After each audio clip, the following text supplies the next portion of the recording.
Hey, Gabriel, Hey, Gabriel, Jose. where are we today? We are in our respective homes, although we did meet in person last Last Saturday Sunday. on Yep, election. yep. That's right. It was a Saturday. It was not a Sunday. Yep, that was And we nice. wanted to record, but San Francisco was celebrating a little loudly. Oh, so you have forgotten that we actually recorded? No, no, no, I didn't forget, but we wanted to record at the bar.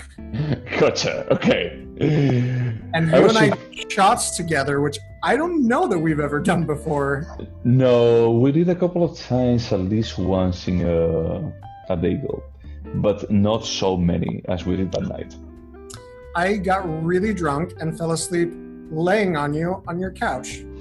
Yes, you did. Yes, you did. I was meaning to ask you. You remember that? I actually appreciate that you brought it up. I just remember you waking me up and I was like, where am I? What? What? And then you sent me home and I blacked out after that. Sorry, Mom. Yeah, yeah. When I actually stood up, I saw that yeah, this guy. I don't know if he even knows where he is. Nope. How I did got you home safe though to my Okay, new home, the Tenderloins. that's good. That's good. So what did we watch today that we are not absolutely drunk? We watched the. It's from what I was reading online, it is his masterpiece, John Cassavetes' masterpiece, A Woman Under the Influence. People say it's his most important film, apparently. Yeah, and it's from '74. Is it? That sounds about right. Yeah, '74. Yeah. So this was your pick. Why did you pick this?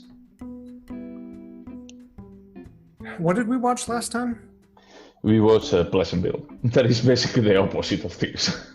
So I think honestly, when I was searching all of our different movie channels, like Movie or Hoopla, I couldn't find Pleasantville anywhere.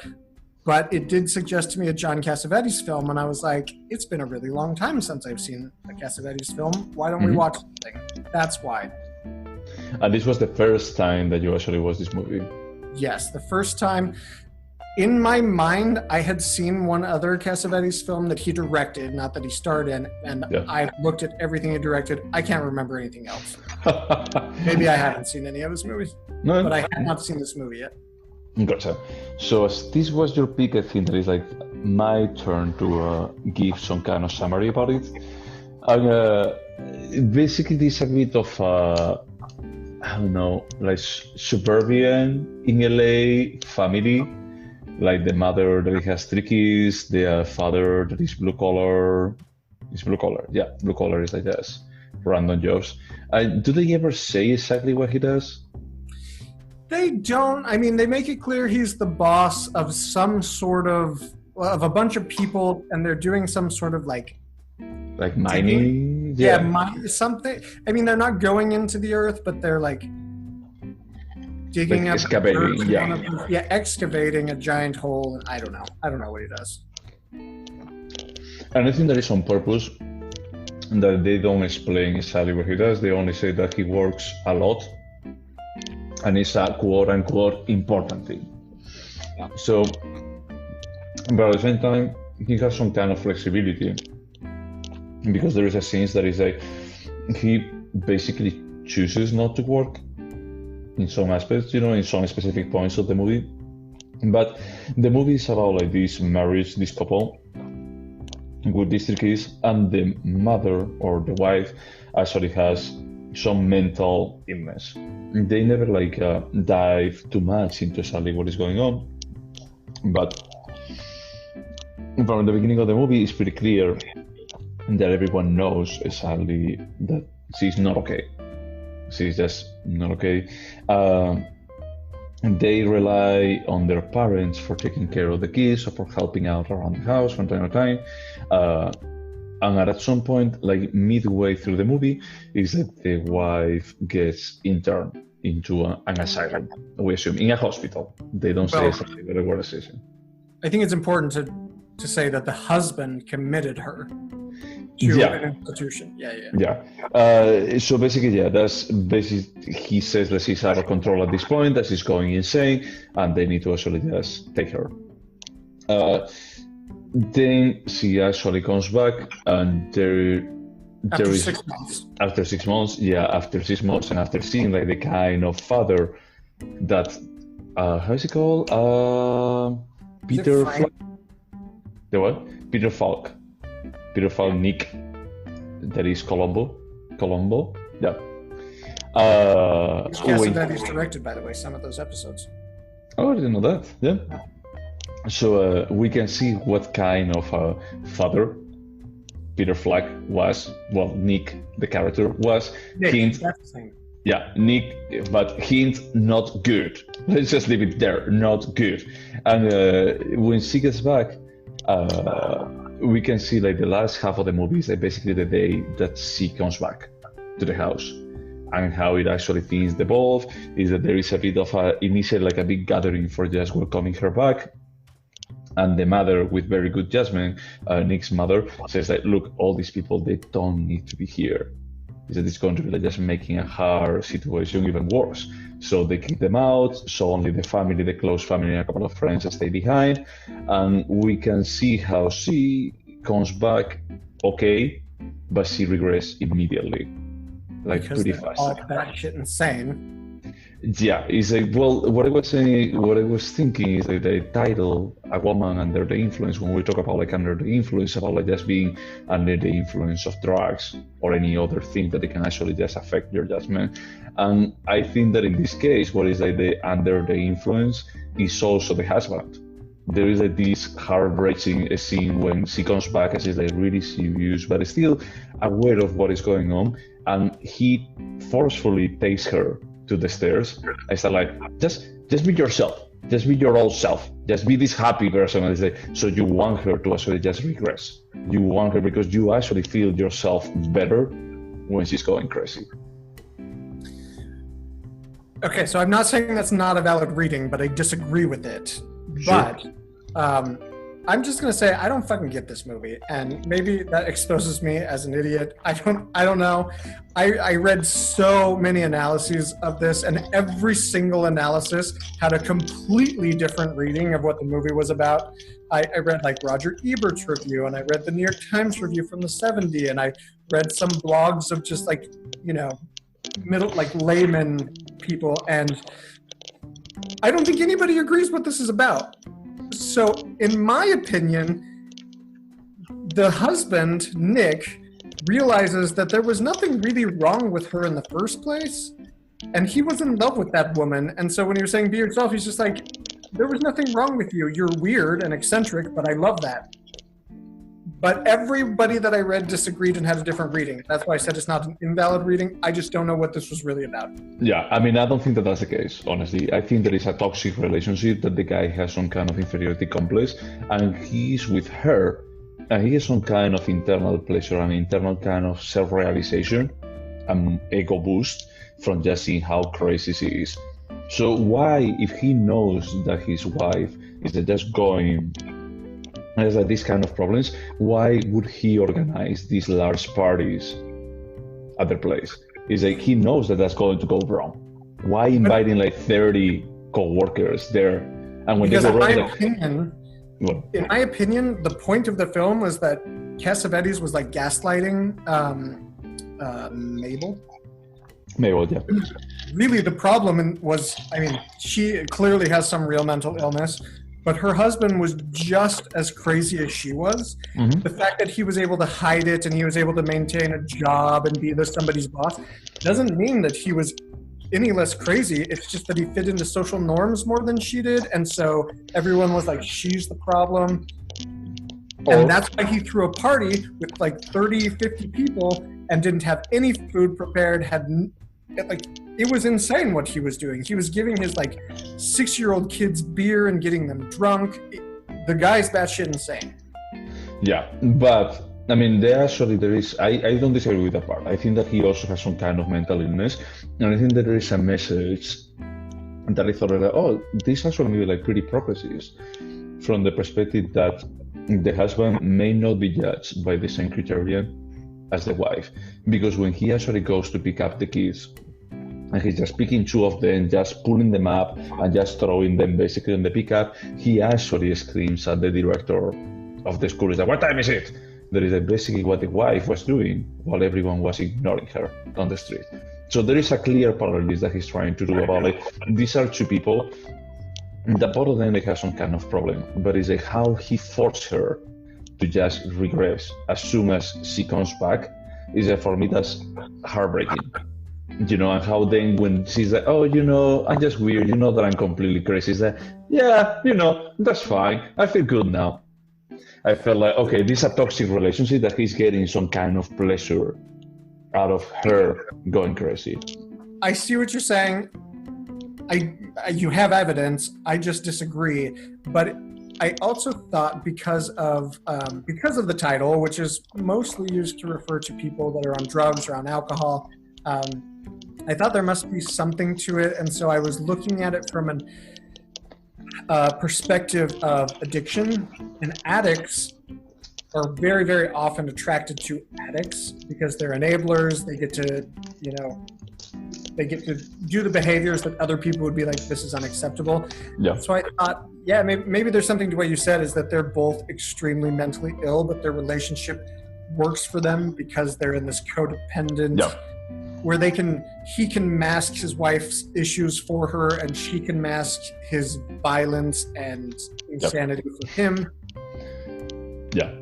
The part that was curious that I wanted to share with you is that this is a movie from the 70s, and parenting probably was pretty different on the 70s. And I'm not saying that you were alive back then, but when they come back, when they're on the beach, when Columbo is at the beach with the 3 kids, and he's basically just carrying them from one place to another in very violent way, I just felt like that's wrong. Everything that is happening here is wrong. And then when they're coming back and they're like just sitting on the back of the pickup of the truck directly, I was like just horrified about like the safety measure. But like, if they break right now, is that they will just break all the bones.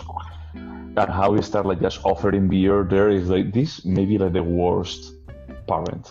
But I don't know if someone like just watching it in 74, they would be like so horrified, or I was just like trying to judge it from today's standards.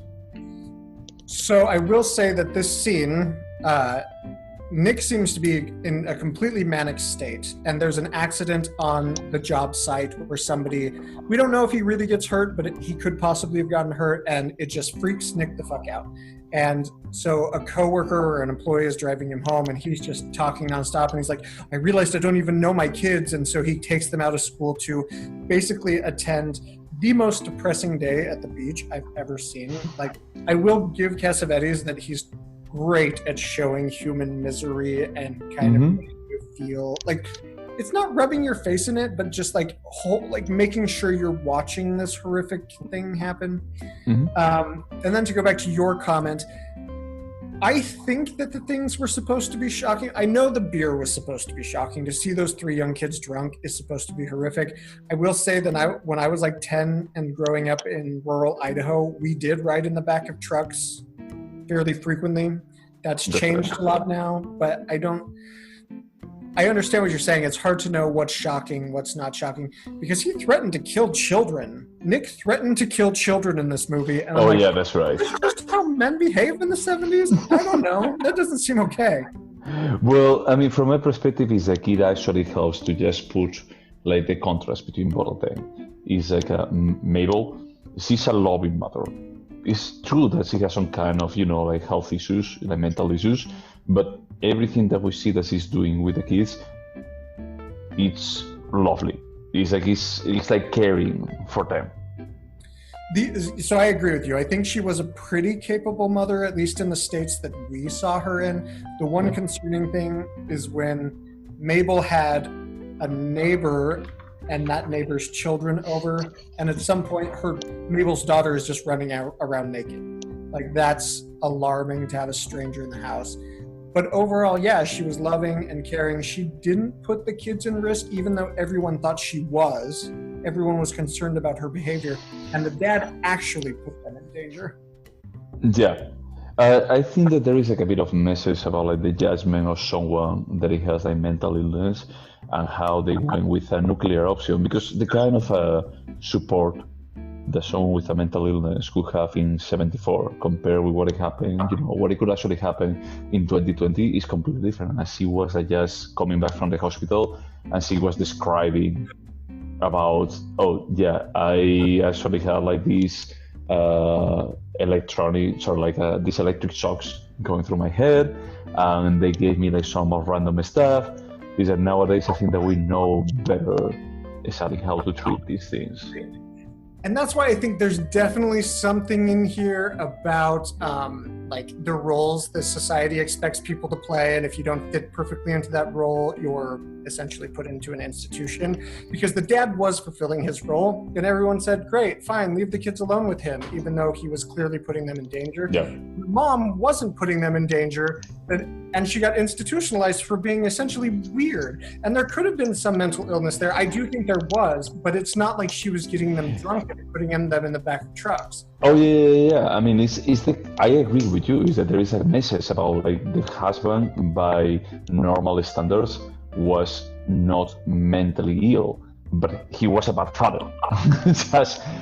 But the thing is that the society is going to be like just more judgmental, even at that point, even by nowadays standards, with the woman that suddenly starts like just dancing by herself in the living room. But there is also that scene towards the end when she actually runs to the bathroom and she cuts herself. That it almost feels like, are you trying to commit suicide here, or what is happening here? And everything is so ambiguous. At some point, I felt like, okay, this is an impressive film, but, and again, I'm a Cassavetes novice, but I felt like he was a little bit of a coward to just make everything ambiguous. Like, I feel like he was just trying to hedge his bets and be like, I'm going to leave this for the broadest interpretation possible. And that's why every analysis I read had a completely different reading on it. But don't you think that there is some art to do that properly? Like successfully, like succeeding on doing that. Because sometimes like movies are ambiguous and you say like, it's ambiguous, but I don't care what the reality is. Like Donnie Darko, for example. You can't compare Donnie Darko to... I see what you're saying. Yeah, I get it. Yeah. So it's like, I think that the script here, the only problem that I have with this movie is like, there is points that there are scenes that they keep going on, and they're like already like cringe-worthy from the beginning, but they keep going on. And it's like, okay, are like the actors right now like improvising everything, and you think there's like, that was cool, let's just keep it. Is that this scene should be like 20 minutes, when it's like, no, just with 5 minutes you have exactly the same kind of impact. The main problem that I had is like, when you already made your point, move on. There is no reason why in the final scene or the final sequence, the kids are taken to the room 3 times and they come back. It's like, why is this still going on? Why do we need like 25 minutes of this? Is that you already made the point? Is that she regressed like immediately as she came back, because it's pretty clear that if she was like just discharged in the hospital, it's because she was doing better. So there is something in the house environment that is completely unbalancing for her, and that thing is the husband. I read an analysis that said that she was released from the hospital because this is a portrait of mental illness, and the hospital felt like there was nothing else they could do, so they just sent her to live her life. It's like we could talk about this for hours, but this film isn't about anything. I think he's very good at creating moods, and I don't know that he had anything to say here. Wait. What you're saying right now is exactly what I said about Marie Antoinette and about Sofia for Coppola. Are you telling me that this is a Sofia for Coppola show? I will say that I have more tolerance for Sofia Coppola than I do for Cassavetes after watching this. Wow. Okay. I told you from the beginning, I didn't get this movie. I don't get it. It made me feel bad. I searched for meaning for hours. I couldn't find anything. I was mind blown by this. And I'm going to be like telling you, I told you before we start recording, I'm going to be like mentioning the Ice Storm. Is like, for me, this was a slam dunk. For me, this was like, I'm mind blown. Is that this is the kind of emotional torture that I want to have from a movie of this style. Is that this is not Haneke level, but it's just not that far. You could have done this in, I don't know, like 120 minutes, 110, 100. Is that you could have been like this a bit more concise. but I loved it. You know, like the kind of toxic relationship from my perspective that I was seeing between both of them, like the kind of social commentary on the mental illness of the wife. I felt like this is good. This is really good. And what is the social commentary? Exactly What was she saying about society? That they are going to be like judging women in a different way that they're going to be like judging men, when both of them on this kind of situation, both of them, they were like just fucked up. Okay, that reading I completely agree with. That's the one thing, and I just felt, why am I watching 2.5 hours of this? On that part, I agree with you. It's like 2 hours and a half of this was not needed, and you can actually see that it's not that there is padding, but this doesn't add anything else. It's like the scene already made me feel bad. It's like, we can move on. It's like, you're not going to make me feel worse at this point. It actually reminded me a lot of, is it Repulsion? Like the Catherine Deneuve? Yeah. Yeah. I was like, okay. No, for me, I can tell you there is I actually, when I was watching this, like, why am I connecting with these characters and with this story more than I connected with the Ice Storm?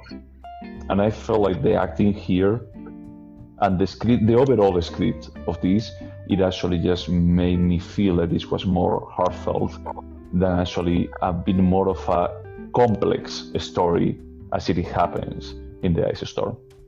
So I'm confusing Joan Allen's performance in Pleasantville, because we watched that more recently. I think Joan Allen was as good, but I think that both Nick and Mabel, just mind-blowing performances, just incredible. Yep. What Mabel was able to do with whatever her tics, her mental, like her physicality, it was so believable. I never for a second doubted that this was a real person. Yep. And I think Nick's performance it's different because it's way more brash and expansive, but it was just as good, if not better. Really incredible. Yeah, like the points that is like when you can actually just see on the screen about like how toxic they are to each other. Like, for example, when the doctor is there and he's like just waiting to just take her away, and they are like hugging each other, and he's like just, I don't remember exactly what he says, that is like, I love you and something else, but you can just see about like how broken both of them they are. Is like, the interpretation that Peter Flagg has to do, it has less nuance than what Mabel does.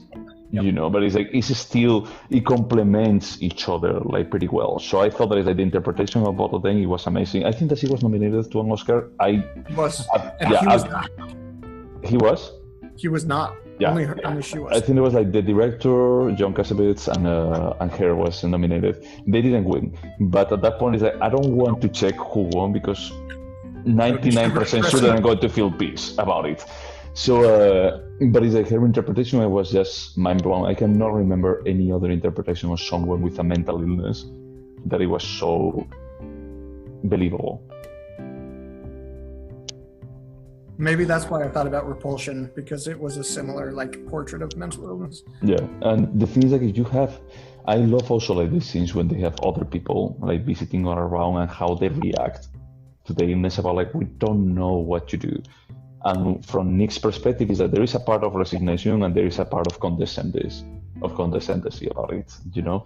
But I have like a relative, well, I mean, he passed away already, and he had this, and my father and my uncles and aunts, that they actually grew up like pretty close to that relative, is that they knew how to treat. They almost was like normalized for them. But for me, it's like, I always felt like those people that they go to their house, is that I don't know how to react. It's like I honestly I don't know. Should I say something about like, hey, look, the the grand uncle is doing something pretty weird, or because you guys are ignoring it, that you guys like not seeing it? Is like that kind of stuff. Is like, I felt like the kind of awkwardness on the gatherings with her, it was portrayed perfectly. You know, like at the beginning, it's like, okay, we're going to be like laughing along, and they say, no, this is weird. How it started, like just the awkwardness, like just building up. The problem is like, it gets to a point, especially you had a relative like that, it gets to a point that is like, okay, at this point it's like just climbing down, and for him it's like, no, I'm going to be like just keeping it high because I want to make you feel like really uncomfortable. At that point is the point I felt like, you could have cut this scene already. It's not adding anything else at this point. Are you thinking specifically of the scene when Mabel is stood up by Nick, so she gets wasted and has sex with a man, which is completely glossed over, by the way, and when Nick finds out about it, no big thing. Yeah. But Nick brings home his entire crew at 7 a.m. and expects like a full Italian dinner without ever having said anything to her, and that's the most uncomfortable scene to me, is when, oh gosh, she just starts to act weirder and weirder and weirder, and Nick tolerates it until finally he lashes out, and it's just like, why do we have to watch 20 minutes of this? Yeah, but the thing is that that's the point. It's like it's 20 minutes and it makes the whole thing awkward, but it gets to some kind of threshold that is like you could have just removed like these 5 minutes that don't add anything. Like for example, like just Mabel like just looking, staring at the mouth of someone singing. Is like, I don't think that's adding at this point. Is I already know that she's weird. It's not like adding any kind of nuance to the character. That's the only problem that I have with the movie. And I was reading, the only thing that I read about it is like, was there any kind of improvisation on the script? And what I read is like from an interview with John Cassavetes, that he was saying that he liked the actors to just bring some color to the characters. But the script, it would be like adapted a bit to how they were playing, but there was like a strict script for them. Oh, interesting. Because what I read, this is just about Cassavetes in general. It was a New York Times like introduction to him. They said that he always told actors just to paraphrase the script that they read, just make it their own and use their own words, which is interesting. So it sounds like this was a deviation from that, and he had a very specific idea. This is how this film is going to go. Well, I think that what he did is actually recording, when they were like recording, he would actually adapt the script at that point. You know, it's like, oh, well, the actor actually said like something slightly different here because he actually adapted whatever, paraphrase the script. There is one of his movies where the actors, they had like way more freedom, but I don't remember which one was it. It was probably the first one he did that he announced this was an improvisation. It wasn't. There was a script. I read about it. Okay.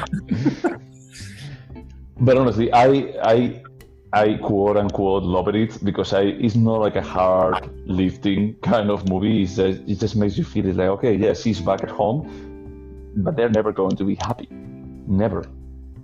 It's so interesting. My reading was that, yeah, they're both fucked up, but they love each other. And now that they're not going to try and like pretend they're anything but crazy, everything would be okay.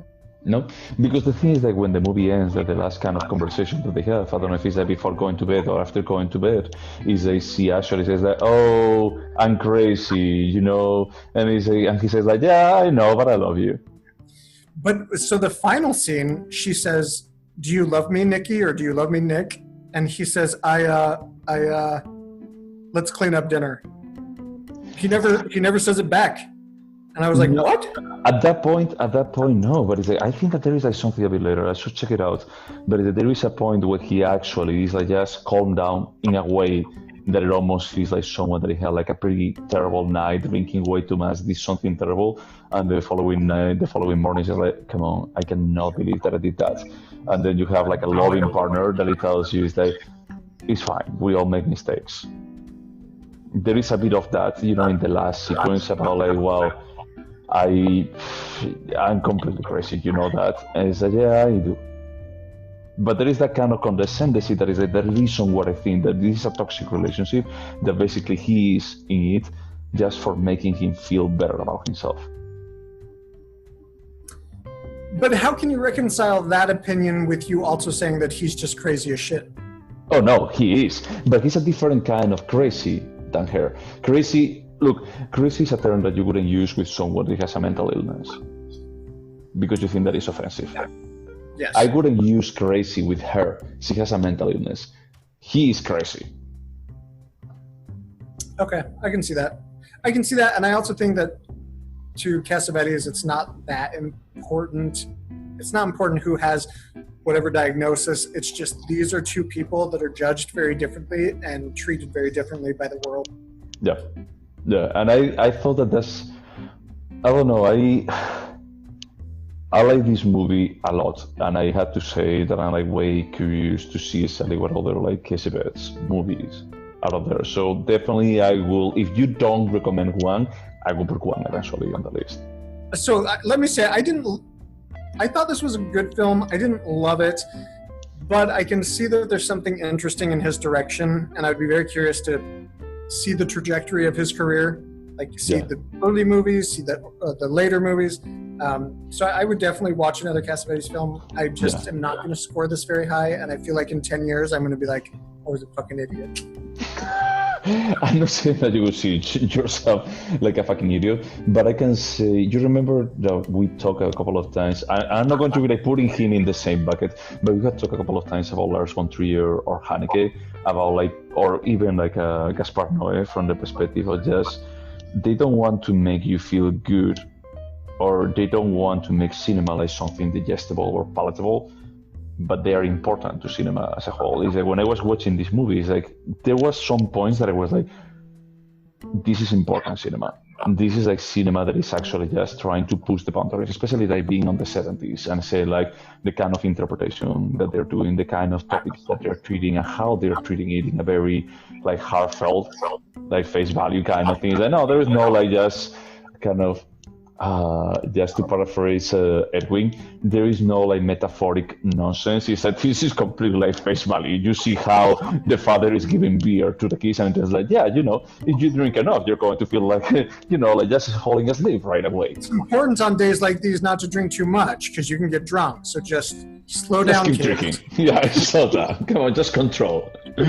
So I felt like this is important cinema. If I were to just teach some kind of film education or film studies kind of things, that this could be a movie that I would say is that this is a movie that probably nowadays it would have made in a complete different way, and that wouldn't mean that it would be better. So I would also show it in a theoretical film class I taught, but as an example of American independent film, which he essentially was kind of the first that started to fund his own project so he could do whatever the fuck he wanted. So like from that aspect, I do think it's important. Did he say anything new or make me think about things differently? No. Okay. Yeah, no, that's completely fair.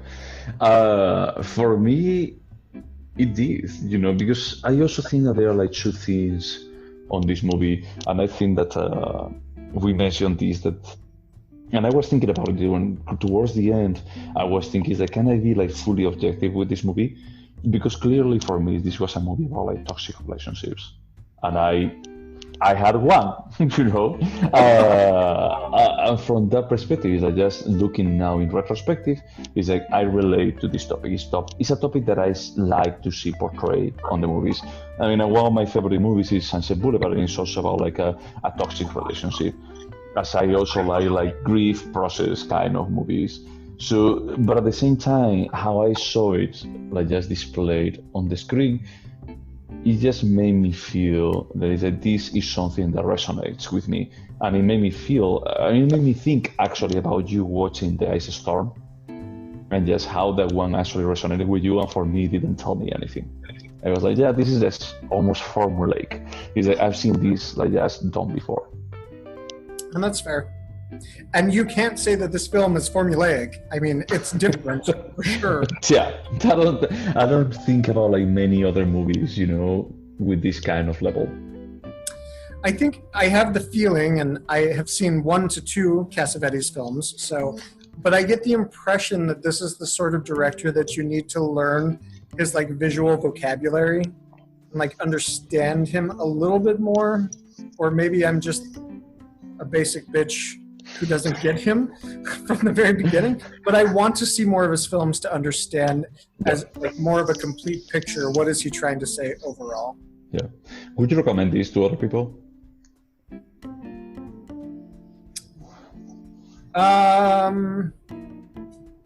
The answer is yes, but I also don't know anybody in my current life that would enjoy this. So probably not.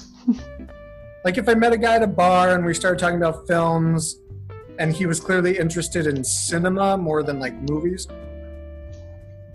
I would probably say, oh, check this out. It's really different. But don't you think that at that case, when you're like just meeting someone for the first time, you have like many other movies that I mean, if that's the only criteria, about like just recommending like a film instead of cinema, don't you think that there are like many other movies that you like, I don't know, all Ingmar Bergman filmography that you recommend before that? Yeah, definitely. And if it was a gay guy in a gay bar in San Francisco, I would just recommend Clueless. But, of course, that's like the way of getting laid. Yeah, there are many movies I would recommend before this one. Yeah, I would recommend this one, honestly. I mean, I think that I would almost recommend this to my parents. And I usually like pretty cautious with the kind of movies that I would recommend to my parents, but this is one that I will be like curious to actually just hear what my parents would think. And then to anyone else, yeah, if they actually if we start like talking about like mental illness, I think that this is a movie that I would recommend. Like the first one that I can have to my mind. And probably the second one will be The Science of Sleep. Oh, interesting. I don't know that there's like a film I keep handy to recommend about mental illness. Yeah, you would recommend The Idiots. Or Nymphomaniac too. That's what I was thinking about. Nymphomania is an illness. Okay, I had two criteria for recommending Nymphomania Volume 2. One of them is mental illness. The other one is just seeing like two big black cocks like just flopping around. I have to say, I just moved and I did find the Blu-ray you gifted me of Nymphomaniac. So thank you for that. You are welcome. To wash my mouth out of the taste of this film. Do you think that there is something artistically interesting about this movie? Yeah, absolutely. I think so. We both loved Who's Afraid of Virginia Woolf. This is like Who's Afraid of Virginia Woolf on crack. It's so intense. The emotions he's able to make you feel are very big. The realism is incredible, and I did read that he's kind of one of the first people to do films that are this realistic in terms of like human conversation and stuff like that. Yeah, it's the direction is interesting, the script is interesting. Yes, there's a lot artistic here. Yeah, I fully agree. I think that the raw style that he was using is what I envision of Hollywood during that time. Well, Hollywood, not Hollywood, indie cinema in America, not Hollywood. Hollywood is going to do that, but it's a bit more like when you see the style, it's like immediately you recognize it's about like this is from early to mid 70s. And I think that the shooting, part of it is just functional, part of it, there are like a couple of scenes that I almost felt is like, this didn't age as well as like with the guy like just fall down the hill, like just breaking all his bones supposedly. I actually rewound that to watch it a second time. I was like, what happened? And we're like, no, this is like just, a MacGuffin for just keeping the story moving forward. Let's just move on to, let's not pretend that something happened. We never address it. There's never any consequences of that. It's just kind of stop and start something else. There are a couple of consequences to it, like just dialogue, like line dialogues, like the wife when he's on the party. He's like, oh, so Eddie didn't come? He's like, you bastard, you know that Eddie didn't come. You actually saw like 5 minutes ago. And he's like, so why are you here? He's like, oh, yeah, I'm here because I really like your wife. I love her, but you're a fucking prick.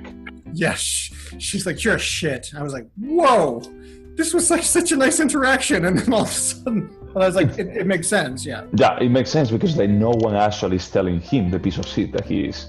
Yep. Because the wife at least has some kind of excuse. He doesn't. Mm-hmm. He's just a terrible human being, So yeah, I think that artistically is his artistic strength. I think that is deeper from just, I don't know, like for example, The Fall.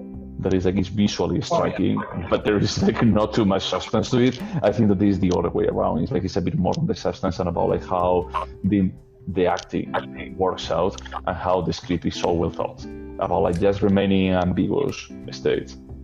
I do think, and this is just, I suspect this because I haven't seen other films by him, is that he's going to be extremely character driven. He's going to be able to create these very rich, detailed characters, and then the story kind of takes second place to the character development.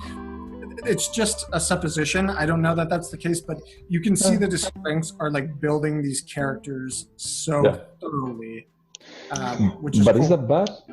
No, it's not bad at all. I think it's great. I don't think many directors can do that. Yeah, I mean, if I think actually about the Ice Storm, my problem is like the other way around. But it's like I don't see like real development on the characters per se. They almost feel like a bit more like just being there for displaying a bit of a larger term, a larger topic. I agree, but I don't think it's a bad thing. I think that Cassavetes he just wanted you to know everything that character was thinking, no matter what it was. And Ang Lee was like, I'm not going to let the audience know what they're thinking at all. You're just going to have to guess at what like traumas they have in the past and why they're doing this. So yes, completely different styles. Yeah, different.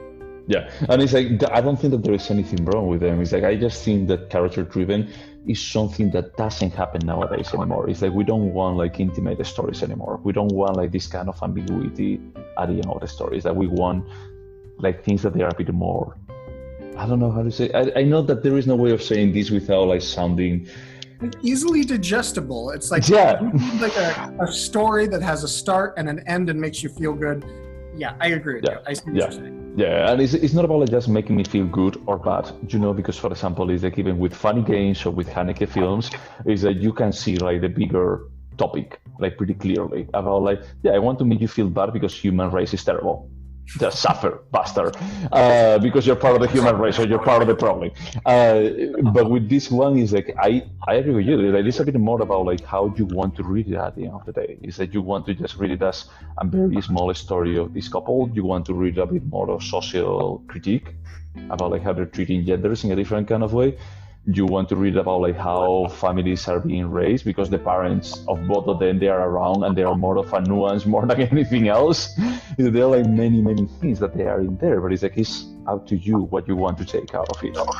Yep, so, I agree. And for me, it was like just mind-blowing. The only problem, it was like just 2 hours and a half, especially just watching it yesterday. Started like at 8, I think, watching it. It was like, this doesn't end. It's like when the kids went like for the third time to the room, it's like just kill them. Just kill them. It's like, I don't want them like a fourth time going back to the room.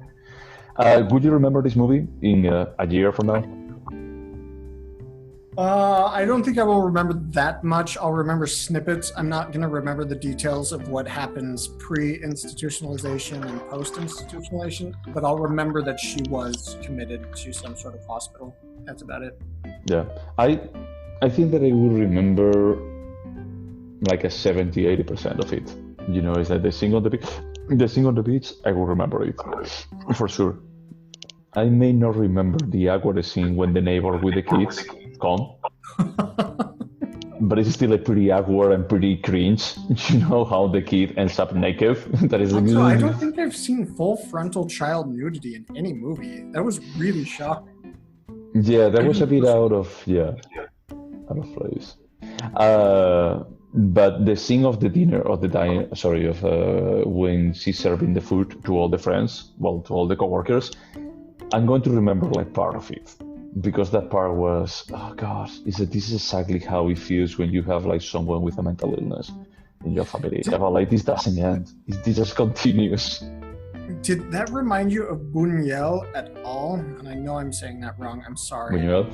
No, not really. I wouldn't say that it's not really, because it's surreal, like some of the Buñuel stuff. But in the Buñuel stuff, there is a bit more of a critique to the society. In this case, it's about like the individual and about how the society interacts with it. But there is no critique to the society per se at that point. You remember in The Discreet Charm of the Bourgeoisie, they're like having dinner, and then all the walls fall away, and it turns out they're in front of an audience.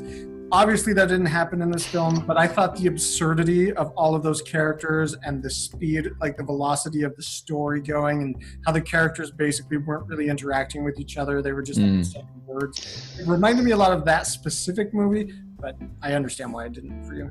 Yeah, no, it didn't for me, because at the same time, I think that they try to also like just portray this blue collar, like salt of the land American.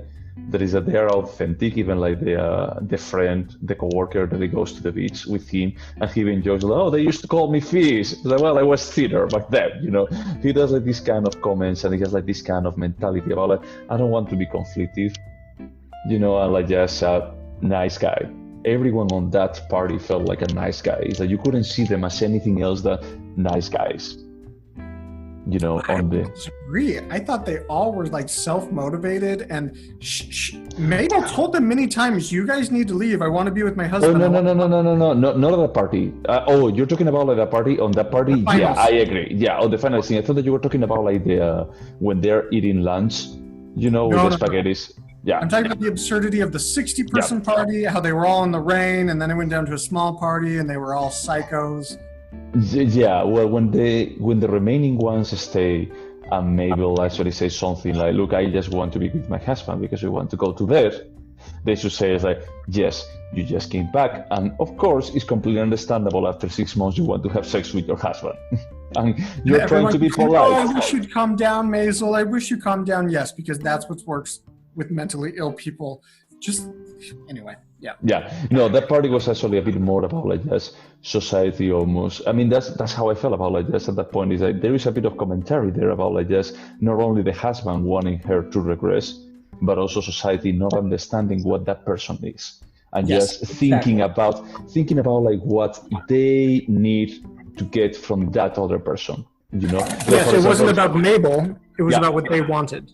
Exactly. Yeah. Like that party of, like 100 people at their place. That is like, why do you guys need to say hi to her at that point? And when the car arrives, everyone is like, "Oh my God, I really miss you." It's like, "Who are you?" It's like, "I don't remember. You don't remember me, but you saw me once, like 2 years ago." Is it?